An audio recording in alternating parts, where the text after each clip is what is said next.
범인 잡는 데는 국경이 없다. 전 세계로 도피 중인 범죄 피의자들을 끝까지 추적하는 사람들이 있습니다. 인터폴 국제형사경찰기구인데요. 최근에는 마약왕 사라김을 검거하면서 주목을 받았습니다.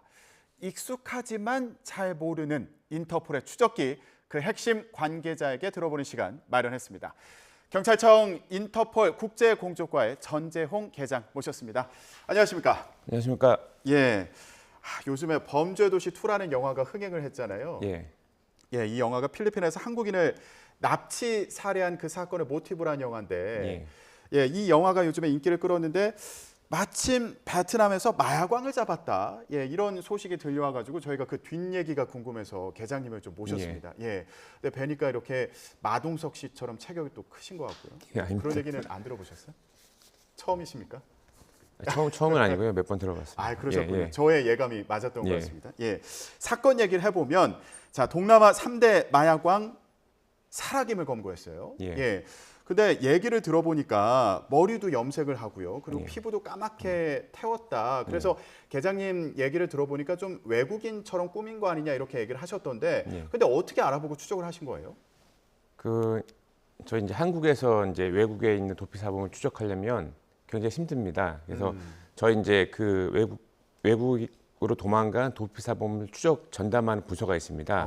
그래서 인터폴 국제공조팀이라고 있는데 예. 그 팀에서 계속 이 사람에 대한 추적 수사를 통해서 첩보를 이제 수집을 했고 그거를 이제 저희 이제 현지 베트남 공안 그리고 경찰 주재관이 그걸 계속 확인해 줬습니다. 예. 그러니까 이게 뭐 한 번에 끝나는 게 아니라 수십 번에 통해서 확인을 했고 이제 어느 정도 순간이 되니까 거의 이제 어느 정도 주거지가 어느 정도 이제 지역이 나왔습니다. 나와가지고 예. 저희가 5월 달에는 베트남 공안과 협의를 해서 공동조사팀이라고 보냈습니다. 예. 보내서 저희가 갖고 있는 정보 그리고 베트남 공안이 갖고 있는 정보를 서로 이제 주고받고 최종 거의 이제 집 거의 아파트 정도를 특정을 했습니다. 특정을 했고 거기서 이제 CCTV 통해서 이 사람이 이제 얼굴까지 확보를 했습니다. 얼굴 확보해 보니까 그 노란 머리로 염색을 했고 그리고 뭐 몸이 굉장히 검게 그을린 상태였습니다. 그래서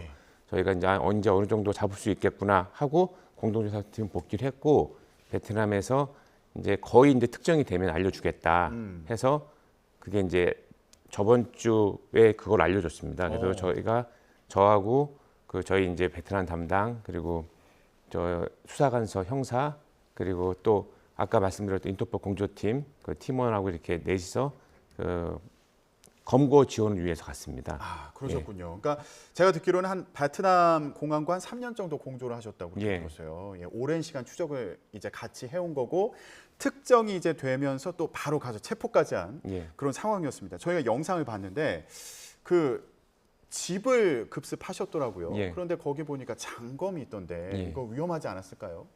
직접 보니까 굉장히 좀 섬뜩하더라고요. 섬뜩한데 현지에서는 뭐 저희가 이제 위협력 행사를 할 수는 없습니다. 저희는 이제 한국 경찰이기 때문에 베트남에서 이제 무슨 경찰권, 수사권은 다 이제 베트남 경찰에 있기 때문에 저희는 이제 검거를 지원하는 서포트하는 역할 정도만 하기 때문에 그 현장에서 그런 돌발 사항 대비는 다 베트남 경찰이 하고 있습니다. 그럼 만약에 방어를 해야 되는 순간이 있을 수 있잖아요. 그런 경우에도 이제 일단 베트남 경찰과 함께 있어야 되는 거군요.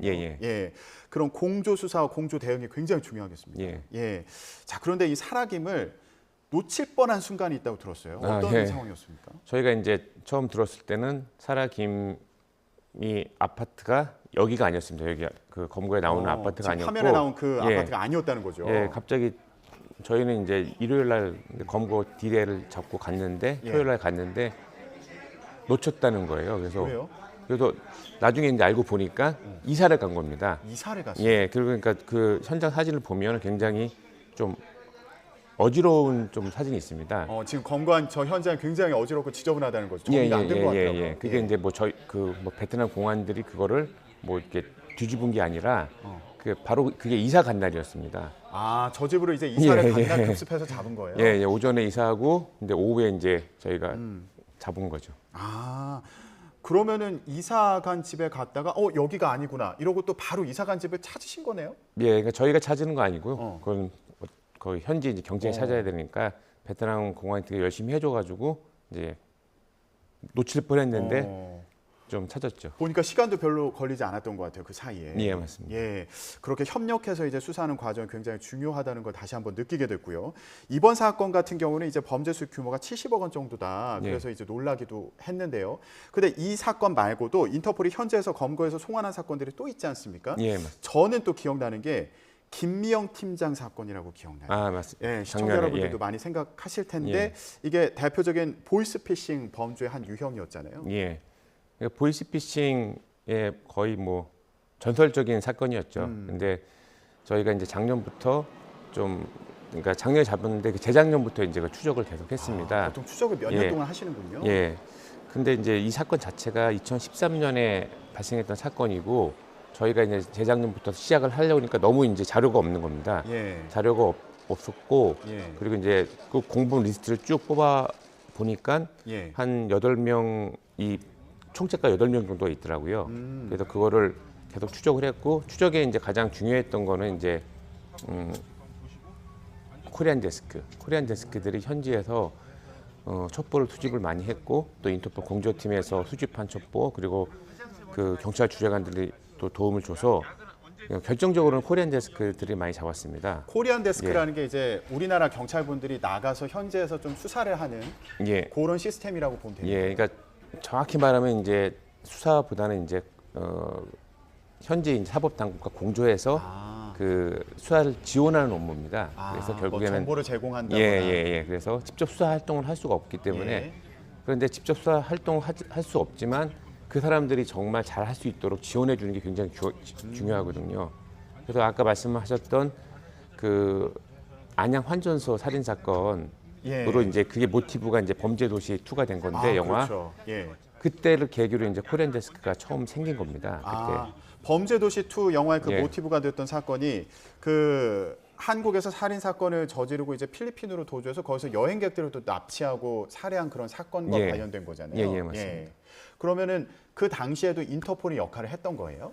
예, 그때 당시에 코리안 데스크가 처음 파견이 돼서 그 코리안 데스크가 이제 저희 부서 소속입니다. 인터폴 소속이고 그 파견 나갔던 그 분이 역할을 많이 해서 아예 헌전적인 피해자들을 잡을 수 있었습니다. 그랬군요. 그러니까 지금 저희가 인터폴이 이제 활약했던 그 사건들에 대해서 얘기하고 있는데 이 범죄도시 2의 모티브가 됐던 그 사건 같은 경우에도 이제 인터폴의 역할이 있었고 그 사건을 계기로 해서 코리안 데스크라고 해서 이제 한국인 경찰들이 또 파견 나가는 그런 시스템이 또 도입이 된 거군요.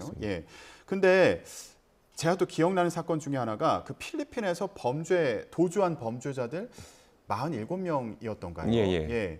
검거를 해가지고 한 번에 데려온 적이 있었어요. 2017년 12월 14일에 데려왔는데 그때도 마찬가지로 그 코리안 데스크들이 활동을 많이 해서 범죄인들이 이제 많이 잡혔습니다. 한국인 범죄인들이 많이 잡혔고 각각의 혐의를 가진 범죄자들을 이제 하나하나 잡아가지고 한 번에 데려온 거죠. 근데 결정적으로는 보이스피싱 그 사범들이 한 조직이 20명 정도가 잡혔습니다. 그래서 이제 그걸 볼 때 저희가 할 때는 이제 한 명씩 데려오기가 너무 좀 벅찬 상황이었고 그래서 그때 협의를 해서 비행기를 이제 전 세계를 빌려서 한 번에 데려왔죠. 그때 제가 듣기로는 형사분들이 한 120명 정도가 투입이 됐다고 들었어요. 가장 우려됐던 점이나 가장 신경 썼던 점 뭐가 있습니까? 그 어차피 비행기를 타면 도망은 못 갑니다. 비행기 떨어지지 않는 한 도망은 못 가기 때문에 그 도망가는 것보다는 그 안에서 이제 누가 다치거나 좀 뭐 자해하거나 그러니까 아니면 좀 난동을 피울까봐 좀 걱정이 했고 그래서 이제 저희 이제 경찰병원 또 의사분하고 간호사분도 그때 탔습니다. 그랬군요. 근데 이게 필리핀에서 47명을 검거해서 데려왔다. 그러면 이게 필리핀으로 범죄자들이 그만큼 많이 도피한다는 얘기 아닌가 싶은데 실제로 그렇습니까? 많이 도피합니다. 이게 뭐 섬으로 돼 있어서 도피하기가 쉬워서 그런 걸까요? 왜 그런 그러니까 저희가 뭐 추측을 해본 건데 그 일단은 필리핀 가깝습니다. 이 심리적인 거리도 또 중요합니다. 이 물리적인 거리도 중요하지만 심리적으로 굉장히 가까운 곳이고 항상 한국을 또 올 수 있고 그리고 물가가 굉장히 싸고 관광지이기 때문에 놀 곳이 많습니다.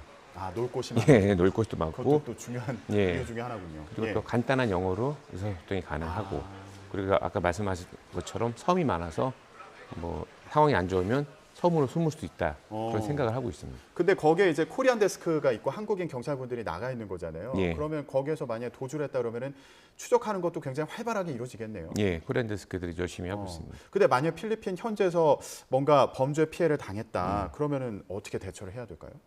일단 범죄 피해를 안 당할 수 있도록 위험한 곳에 안 가시는 게 제일 중요하고요. 혹시 이제 범죄 피해를 당했다고 하면 그 대사관에 일단 신고를 하시면 제일 좋습니다. 한국 대사관에 경찰 주재관도 있고 그 필요한 경우에도 경찰 주재관 분들이 코리안 데스크에 또 연락을 해서 도움을 주고 있습니다. 아, 그렇게 이제 이루어지는군요. 예, 예. 자, 오늘 저희가 이제 인터폴의 활약에 대해서 얘기를 해보고 있는데 많이 들어봤어요. 영화에서도 봤고요. 예. 근데 좀 낯선 분들도 계실 것 같아요. 인터폴 예. 어떤 식으로 활동하고 있는 건가요? 그러니까 저희가 이제 국내 이제 여러 경찰도 있고 뭐 세관도 있고 여러 수사 부서가 있습니다. 그 수사 부서에서 외국에 이제 자료가 필요할 경우도 있고 외국으로 중요 피의자가 도망갔을 경우가 있습니다. 그럼 저희한테 공조 요청을 하면 예. 저희는 그걸 가지고 필요한 자료를 받기 위해서 해당국 인터폴 부서, 그 국가 외국 부서에 그 연락을 합니다. 저희 이제 시스템이 다 돼 있습니다. 그 망이 돼 있어가지고 예. 망을 연락을 하고 또 그리고 중요한 피의자 같은 경우에는 인터폴 사무총국에 그 적색 수배 같은 거를 신청해서 이 사람이 이제 다른 곳으로 이동 못하게 좀 차단하고 검거할 수 있도록 그렇게 조치를 하고 있습니다. 인터폴 회원국이니까 이제 해외로 범죄자들이 도피를 하더라도 이게 수사가 좀 수월하게 진행되는 데 도움이 되겠군요. 예, 지금 국내에서 이제 범죄를 저지르면 국가수사본부에서 수사를 하는 거죠. 예. 그러면 만약에 도주를 했다. 그럼 또 예. 인터폴에서 추적을 해야 될 텐데 이게 예. 어떻게 이루어지는 거예요? 그러니까 국가수사본부에서 중요한 이제 수사를 다 하고요. 저희는 이제 아까 말씀드렸던 것처럼 그 피의자를 잡거나 중요한 정보를 이제 국가수사본부에서 수사를 할 수 있도록 지원하는 역할을 하고 있습니다. 그렇게 국가수사본부에서 수사를 하는 과정에 이제 도주를 하면은 예. 인터폴에서 이제 해외에서 뭐 수배도 내리고 해가지고 예. 현지 경찰과 공조해서 예. 체포해서 잡아오는 그런 역할을 하는군요. 예. 자, 제가 듣기로 인터폴에서 꽤 오랫동안 근무하신 걸로 예. 알고 있습니다. 예. 예. 좀 가장 아찔했던 순간이 있다면 뭐가 있을까요? 아찔했던 뭐 저희가 직접 이제 범인을 검거하는 경우는 많지 않기 때문에 저희 이제 약간 행정적으로 아찔했던 부분은 그 아까 단체 송환하면서 예. 저희가 비행기를 렌트를 했는데 가격이 굉장히 비쌉니다. 그래서 저희가 가격은 말씀드리기 그렇지만 그걸 결제를 했는데 네. 이게 단체 송환이 이제 성사가 안 되고 이게 실패가 될 경우에 그 비용을 이제 날리는 거죠. 아, 조마조마하셨어요. 예, 그래서 제가 한 3개월 동안 잠을 못 자고 막 그랬습니다. 예. 그리고 동시에 또 안전하게 송환을 해야 되니까 그것도 굉장히 신경 예. 많이 쓰고 그때 뭐 연습도 하셨다고 그렇게 예, 들었는데. 예, 연습도 하고. 아, 알겠습니다. 앞으로도 이렇게 국내에서 범행을 저지르고 해외로 도주하는 경우에 도망갈 곳이 없다. 예. 인터폴이 있기 때문에 예. 그렇게 또 앞으로도 활약을 예. 보여주시기를 기대하겠습니다. 네, 오늘의 뉴스 핵심 관계자 유핵관 인터폴 수사에 대해서 경찰청 인터폴 국제공조과의 전재홍 계장과 얘기 나눴습니다. 오늘 말씀 고맙습니다. 네, 감사합니다.